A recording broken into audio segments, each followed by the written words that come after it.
CEO of Paved Prevention, Proactive Anti-Violence Education. We're a consulting firm hoping to end violence in the workplace, creating healthier and more productive workspaces. This is the cool part of my job. I get to interview movers and shakers in the violence prevention world on our podcast, Disrupting the Dominoes.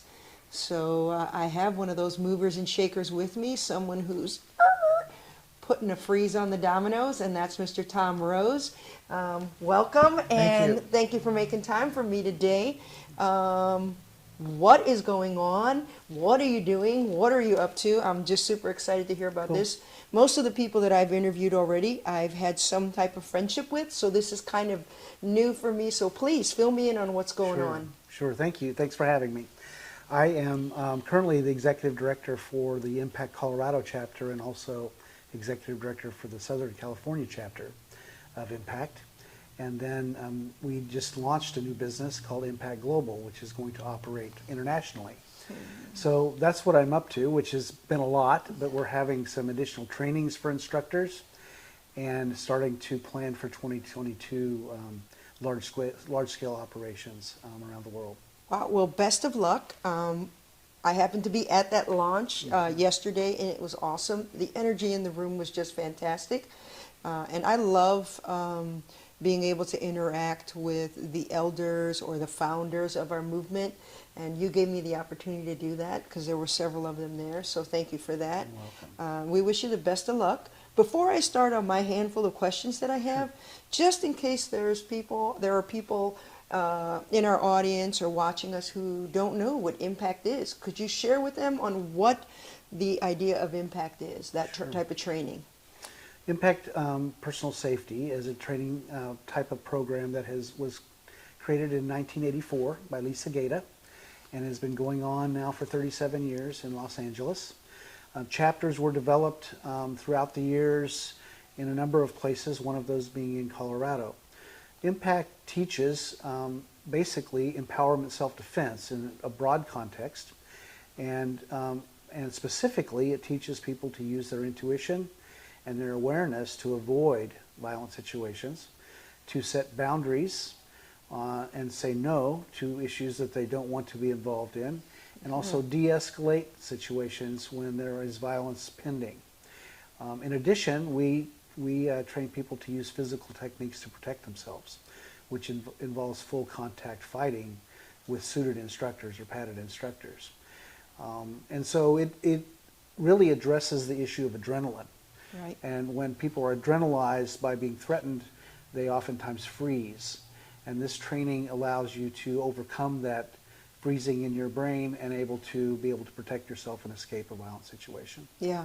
I mean, I love the Impact program. I love the way it, as a coach, I love the way it gets the most out of the people participating. And then they, in my opinion, they leave with a real sense of accomplishment and a new awareness of themselves. So I love what you guys do. I'm a big Lisa fan.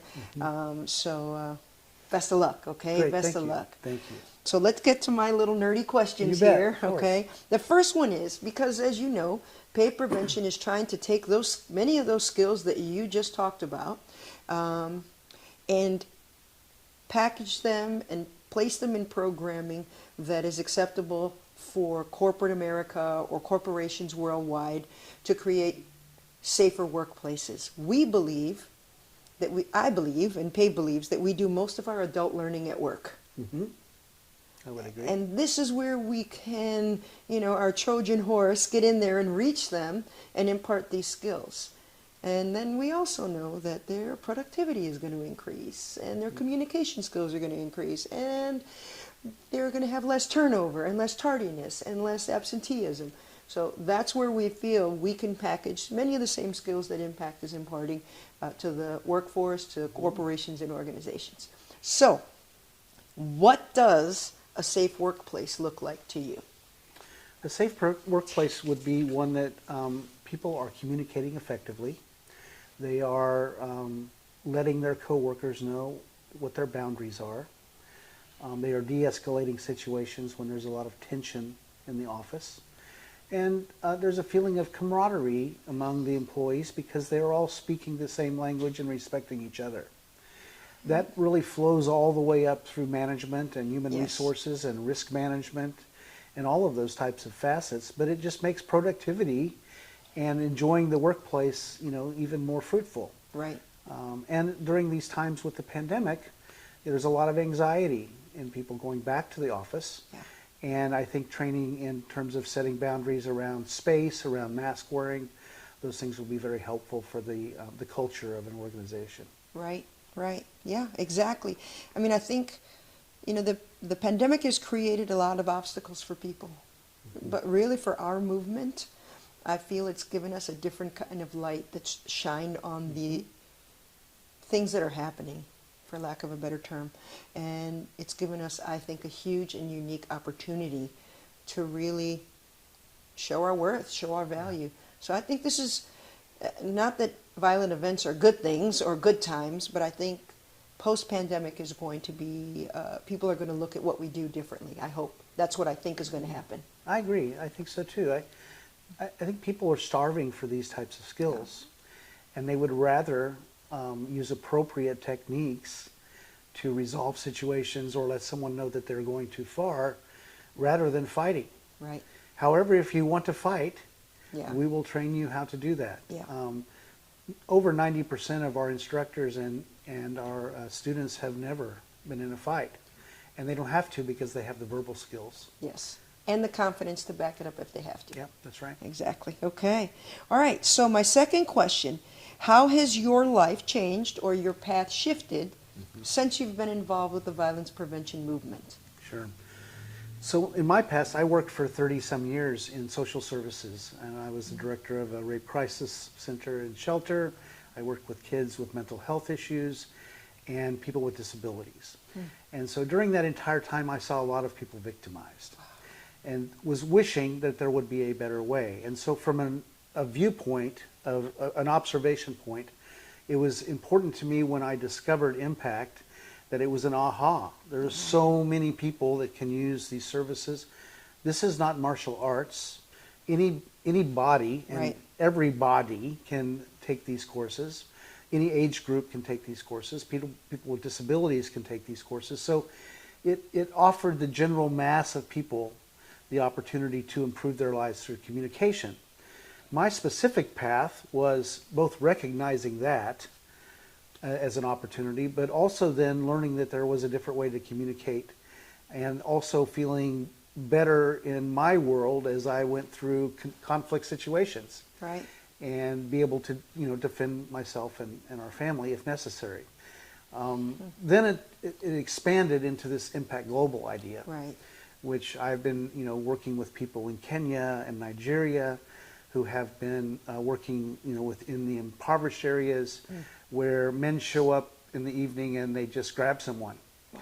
And so we're trying to teach, train the trainer programs so people in those areas can collectively defend themselves and get involved in some bystander intervention Yeah. to stop this. Yeah, that's great. I mean, I think kind of my story, a lifelong martial artist, and thought that, teaching people those physical skills and those physical awareness skills were important and, for all practical purposes, enough. Yeah. And then I realized that at the highest level of sport martial arts, our athletes were being taken advantage of and coerced and, just the most horrific things happening to them. And it wasn't a matter of physical skills because they could defend themselves.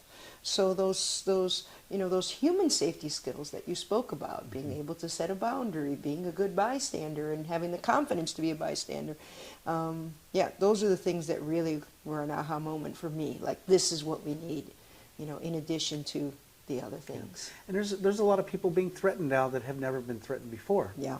Election officials Yes, it's crazy. is a perfect example. Yes. In the past, that was never an issue. Right.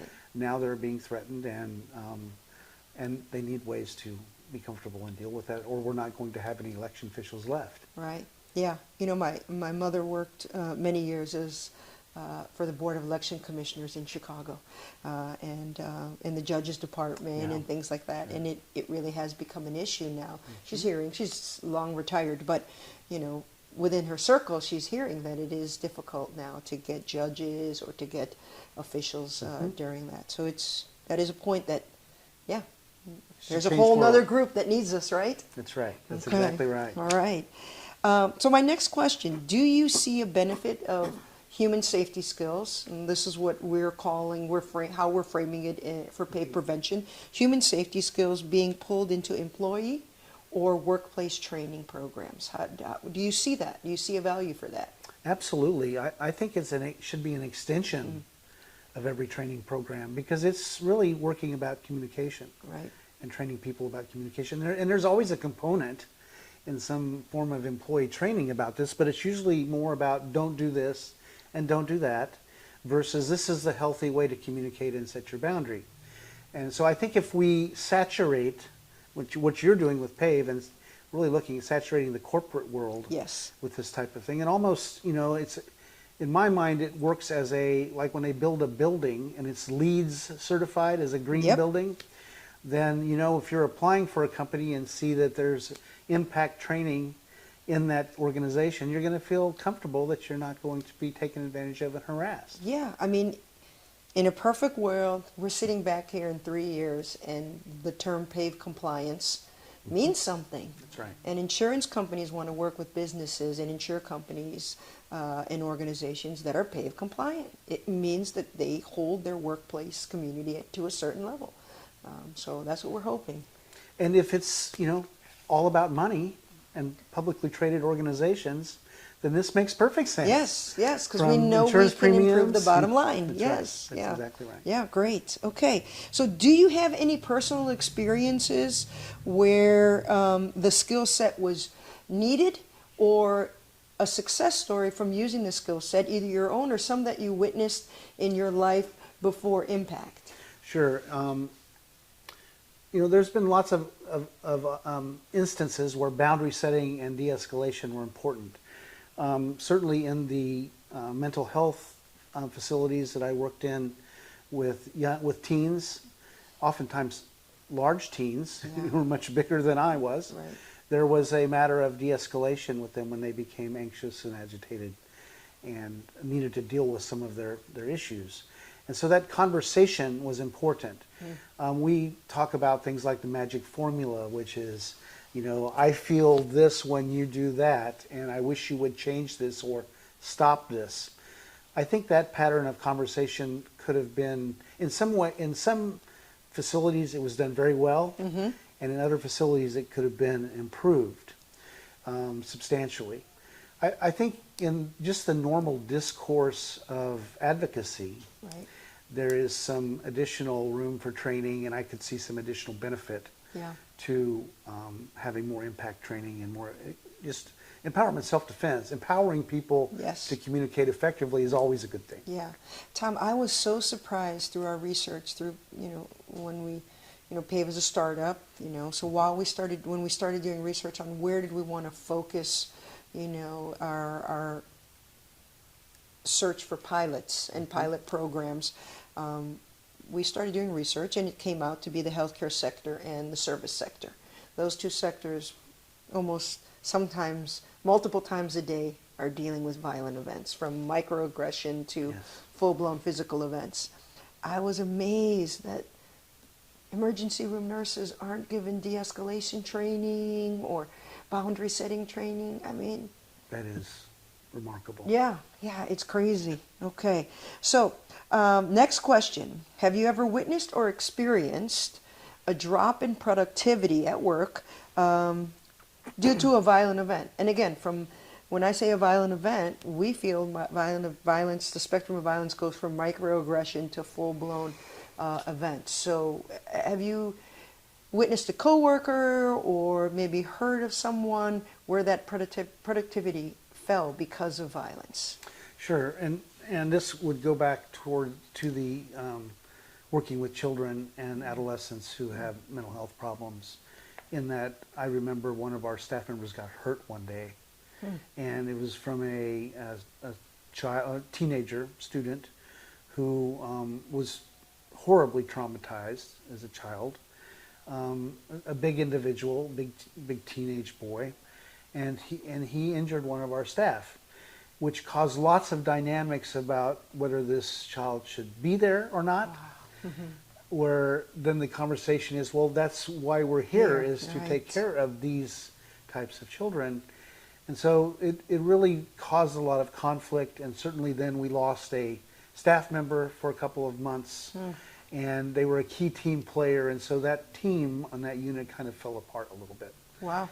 And so I think that, looking back on that, these types of skills would have been very beneficial.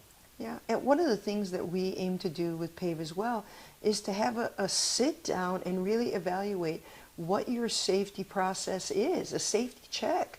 What could have helped that situation?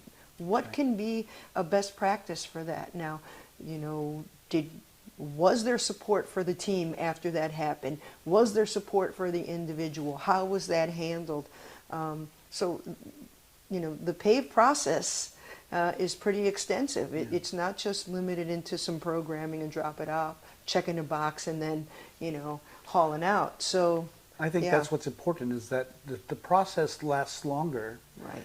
than the event. It's over, let's deal with it and move on. Yeah. There needs to be more analysis about what led to this, Right. and then really working with the staff members to productively and in an empowerment way, come back to their work the next day. Yeah.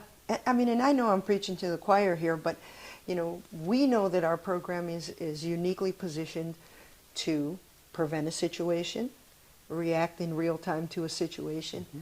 But I think what gets lost is that healing from a situation.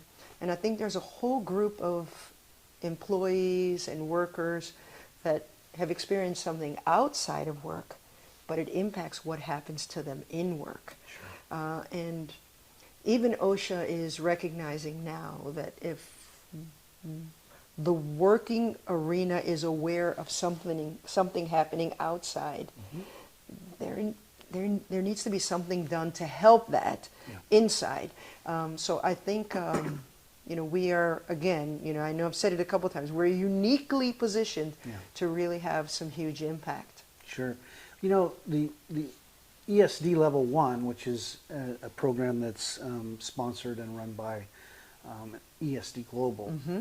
focuses on the 5 words of think, yell, run, fight, tell. Yes.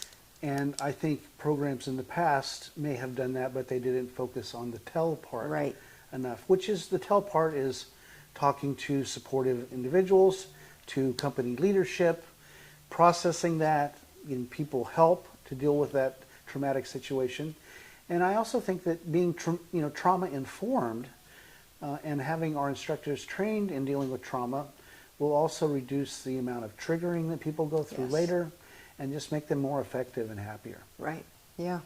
Great point. Okay, my last question. This is my wild card, okay?